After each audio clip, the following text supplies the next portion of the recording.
Did you ever wonder why you can't recall certain life events or have gaps in your memory? I wondered that myself. Hi, my name is Renda Smith with Rinspire Life Coaching. Today I want to talk about dissociative disorders. Now remember, I need to caution that dissociative disorders need to be diagnosed by a mental health professional.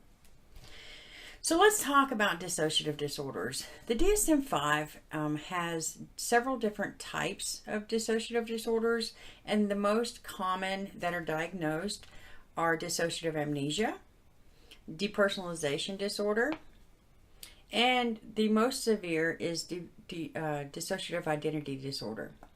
So let's talk about some of the symptoms for dissociative disorders. And those would be a significant memory loss to specific times, people, or events. It's having an outer body experience, such as though you're watching yourself in a movie. Mental health problems such as anxiety, depression, or thoughts of suicide. And I do want to say one thing about that is if you are suicidal or having suicidal ideations, please seek help. You can contact your local emergency personnel and get the help. You're not alone in this, and there is hope. So know that you have options.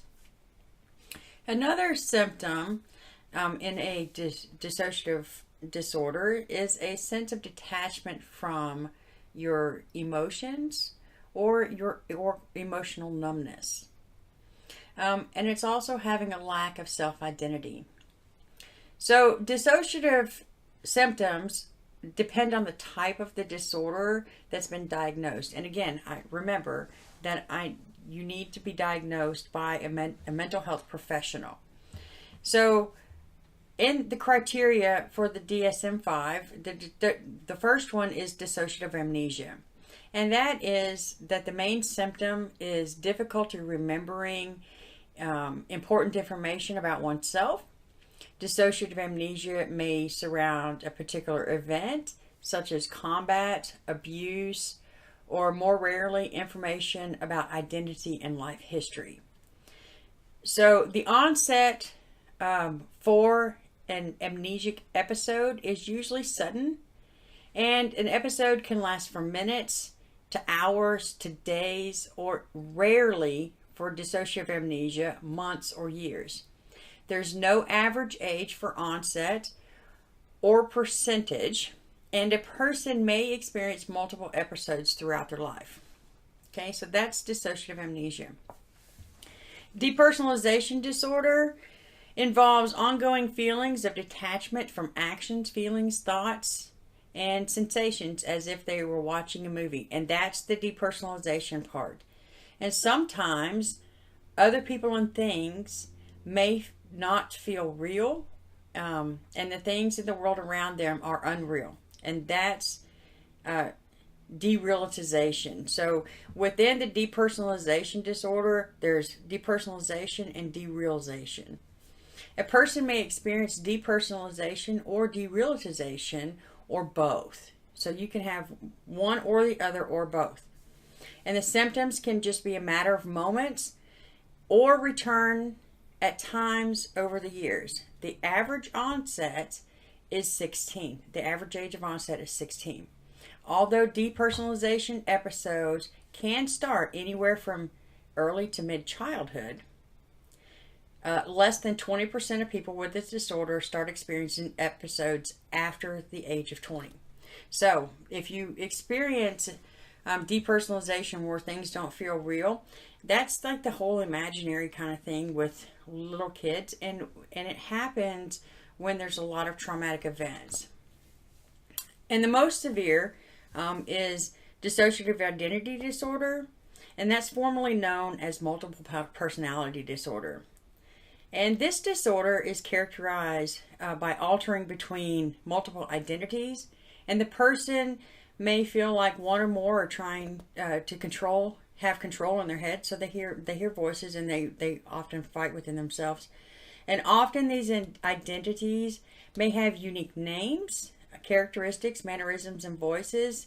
And people with dissociative identity disorder may experience gaps in memory of day-to-day events, personal information, and trauma. Women are more likely to develop dissociative identity disorder because they are more frequently present with acute dissociative symptoms, and men are more likely to deny the symptoms and their trauma histories, so they exhibit more violent behavior rather than amnesia or fugue states, right? So women depersonalization or derealization or develop dissociative identity disorder more often than men because men deny the symptoms and they take out their emotions in other ways. So what causes dissociative disorders? They usually develop as a way to deal with trauma. Our brains are wonderful little organs because what they do is they take the trauma and they compartmentalize it, and then we have no recollection of it. But then the problem is that we often never deal with the trauma, but we have that memory of it, because we have an association somewhere in the world. And then we run back because our brain's like a filing cabinet, and our brain runs back and grabs that memory and associates with present time. Dissociative disorders most often form in children exposed to long periods of physical, sexual, or emotional abuse. Natural disasters and combat can also cause dissociative disorders. It is like a severe PTSD response. So let's talk more about dissociative amnesia because that's more common and probably underdiagnosed than any of the dissociative disorders.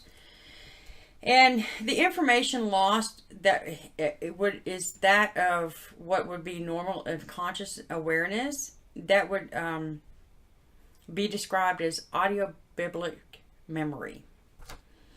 Although the forgotten information may be inaccessible to consciousness, it sometimes continues to influence the behavior, right? So remember me talking about the influence, our brains being a filing cabinet and associating an event, right? So an example of this is that a woman who was raped in an elevator refuses to ride an elevator ever again, but she doesn't recall the rape. Okay, that is an example of dissociative amnesia. You know you don't want to do it, but you don't know why. Okay, you can't recall why, but you refuse to do it. Dissociative amnesia probably is underdetected. Prevalence is not well established, and the amnesia appears to be caused by traumatic and stressful experiences endured or witnessed, right? So you can go through it or you can even have witnessed trauma happening around you. The main symptom of dissociative amnesia is memory loss that's inconsistent with normal forgetfulness. So it's not like, oh, I can't remember where I put my keys, or why did I come into the room. It's more severe than that. And the amnesia may be localized, it may be selective, or it could be generalized. Rarely is dissociative amnesia is it accompanied by purposeful travel or bewilderment wandering, and those are called fugue states. So very rarely fugue states happen with dissociative amnesia. So localized amnesia involves being unable to recall a specific event or a specific period of time. These gaps in memory are usually related to trauma or to stress. So an example of that is somebody may forget for months or years of being abused as a child or the days they spent in intense combat. And the amnesia may not manifest for hours, days, or longer after the traumatic period, right? So you may be in combat or you may have experienced child abuse, but at the time, it's like you were taking that information and filing it away and you didn't remember it for a period of time. Usually the forgotten time period, which can range from minutes to even decades. It's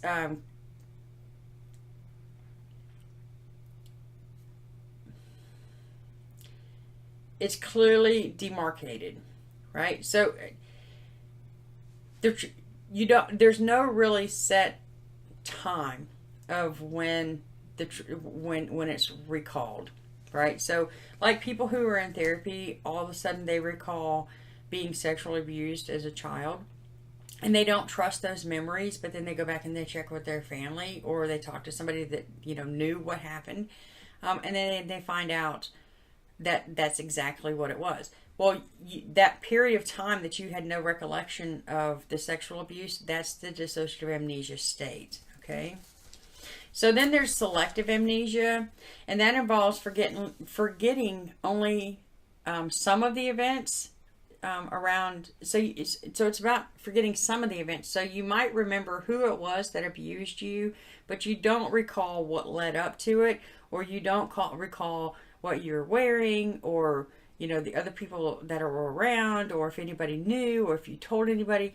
That's selective amnesia, but you know that the event happened. That's selective amnesia. In generalized amnesia, people forget their identity and life history. So like who they are, where they went, who they spoke to, what they did. That's a generalized amnesia, and that's more associated. It's a severe type of dissociative amnesia, but it's more also to people with DID experience that they don't have recollection of time, right? It's commonly referred to as losing time. Most people are partly or completely unaware that they have gaps in their memory, and they become aware only when personal identity is lost or when circumstances make them aware. So like when others tell them that a certain event happened. Clients seeing shortly after they become, after they have an amnesic state, may appear confused. So people who and I say this, people who have DID only because, and I'm going to refer to that too because I've experienced it. So they appear confused because, like for me, I would end up places and not know exactly how I got there, and so that was a confusion, right? Luckily, there is hope for those who do get diagnosed with dissociative identity disorder, as I was. You can work your butt off in therapy, and you can merge the identities, okay? And I know that it can happen because I did it. So there is hope for that too. You don't have it for the rest of your life. Some people report flashbacks, and this is an occurrence with the post-traumatic stress relating to and it's all mixed in there together. The post-traumatic stress, the complex PTSD, and the dissociative states. It's all mixed in there together. Flashbacks may alternate with amnesia for the contents of the flashbacks. Some people develop PTSD later on, especially when they become aware of the traumatic or stressful event. So you may not be diagnosed with PTSD, but then you start having, you come out of the dissociative amnesia and you remember events of being abused as a child, and you might then develop PTSD, okay? Depressive and functional neurological symptoms are common, as are suicidal and other self-destructive behaviors. So cutting, self-sabotage in any way, overeating, drinking, becoming an alcoholic, those behaviors also become increased. Let's see, what else? So let's talk about the time loss, right? So in dissociative states, people may discover that they put things in their shopping cart that they normally wouldn't put in there. Your handwriting may be different. They may find yourself in a different place than where you last remember being. They're unaware of the amnesia. Some people are aware of the amnesia and then they try to hide it, and then others are very unaware of it.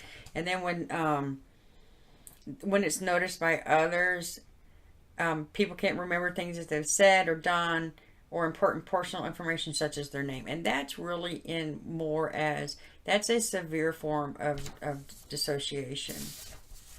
So, I think that's to sum it up, dissociative amnesia is the least, dissociative amnesia is about losing, it's more than just normal forgetfulness. It's, sometimes dissociative amnesia can happen when you don't recall a person's name, but you know who they are. So that's a form of dissociative amnesia. One of the studies that I read talked about someone who had overdosed on medications, and when they ended up at the hospital, they asked him if he took anything, and he denied it. But all the tests had indicated that he had, and so they ended up pumping his stomach. And then when he returned home, he found the empty pill bottle, but he doesn't remember taking the medication, why he took it, why that he took so many as he did. So that is a dissociative amnetic state, right? Is you don't remember certain time periods. So I hope that this has explained a little bit more about dissociative disorders, and it hopefully cleared up about the difference between dissociative amnesia, depersonalization, and full-blown multiple personality, which is now dissociative identity disorder. My name is Rinda Smith, and thanks for watching.